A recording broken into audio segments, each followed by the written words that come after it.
Mark Hill from Greenlees. So we have the result. The Theresa May bad Brexit deal has fallen by 230 votes, an absolutely unprecedented majority against the government. And I think those of us that have been campaigning for Brexit for so many years, we owe a debt of thanks. I think we should congratulate those MPs that felt that they needed to do the right thing by their electorate, the right thing by their communities, and vote against Theresa May's bad deal. A deal which would have tied us into the EU in a way that neither satisfies Remainers nor Brexiteers. The size of the majority is quite stunning.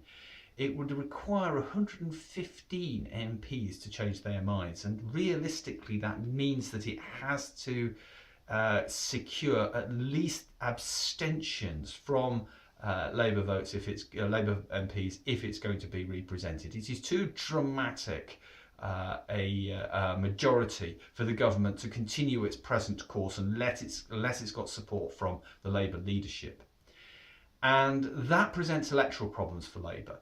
If Labour decides to pitch in with Theresa May's deal, they will be seen at the next election, be it a Euro election, a local election or a national election, they'll be seen as the friends of the Conservatives, and that will do them no good. There is plenty of electoral history in other countries that shows that opposition parties allying with the government tend to get trashed in the subsequent elections, including in some cases where Social Democratic and Labour parties have just simply been annihilated.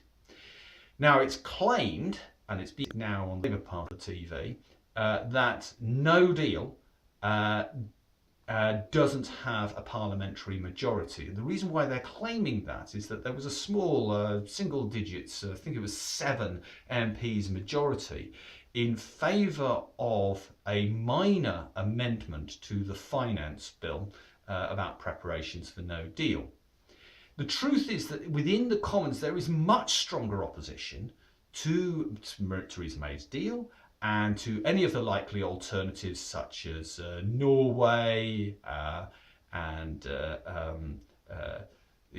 even Canada. Any agreement at this stage, there is much stronger opposition to those proposals than there would be likely to be on no deal, particularly should the Conservative leadership decide to swing in behind a prepared no deal, WTO terms Brexit.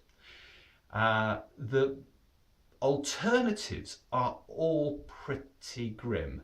One of them is that the Commons is invited to extend Article 50 or to abrogate Article 50 while it's making up its mind about which alternative route to take. In other words, essentially it stays in the European Union. Now that would be a disgrace as far as the bulk of voters, the Leave voters that expect really for us to leave the European Union. It'll be nearly 3 years since the vote in the springtime if we don't actually give effect to Article 50 by the end of this long period. People are just going to withdraw their support from the major parties in a strong way. The consequence of abrogating or extending Article 50 will be a Euro election, and a Euro election this summer will be conducted in the most hostile atmosphere possible to imagine. Don't let's forget, in the last Euro election, the UKIP won the Euro election, beat all the major parties, and in an atmosphere of hostility to the Euro election, to the EU, that Euro election would be really unpleasant. So I urge MPs to now consider their position, consider whether or not a managed no deal with side deals that are going to be required for issues like flights and badging and these sorts of questions which are relatively routine and do not involve transfer of sovereignty, whether they can stomach that in the very difficult political circumstance that they have managed to put themselves in.